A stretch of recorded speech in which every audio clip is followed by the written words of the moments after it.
এই যে কয়দিন আগে ফুটবল খেলা গেল, বিশ্বকাপ ফুটবল হলো, এই ফুটবল উপলক্ষে যে উন্মাদনা দেখা গেছে, আমাদের দেশে মূলধারার মিডিয়াতেও আপনি দেখবেন না এই বিষয়গুলোর কোনো সমালোচনা আছে, অর্থাৎ এগুলো যে দোষ অপরাধ এগুলো নিয়ে সমাজে মানুষের কোনো চিন্তাভাব নাই, যেন নাই।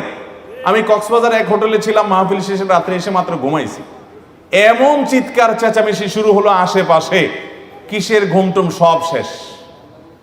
এখন আমি যে এরকম অবস্থার মধ্যে পড়েছি, আমি তো ইয়াং মানুষ, কত বৃদ্ধ মানুষ আছে, হার্টের রোগী, ওষুধ খেয়ে ঘুমাতে হয়েছে।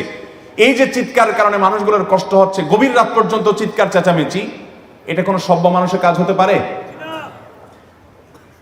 একটা গোয়ালে যদি ধরেন 10-20টা গরু একসাথে থাকে, বা একটা চাতালে ধরেন অনেকগুলো ছাগল থাকে, বা একটা ফার্মে অনেকগুলো মুরগি থাকে একটা খোয়াড়ে, কোনোদিন শুনছেন যে এরা একসাথে সবাই মিলে চিৎকার চেঁচামেচি করে আশেপাশে সবার ঘুম ভেঙে দিচ্ছে, এরকম কোনো ঘটনা শুনছেন? কোনো পশুরাও এরকম কাজ করে না।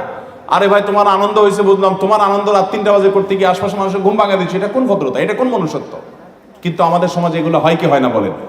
অহরহ হয়, অহরহ হয়। আল্লাহ রাব্বুল আলামিন আমাদেরকে এই সমস্ত গুনাহ থেকে বেঁচে থাকার তৌফিক দান করুন।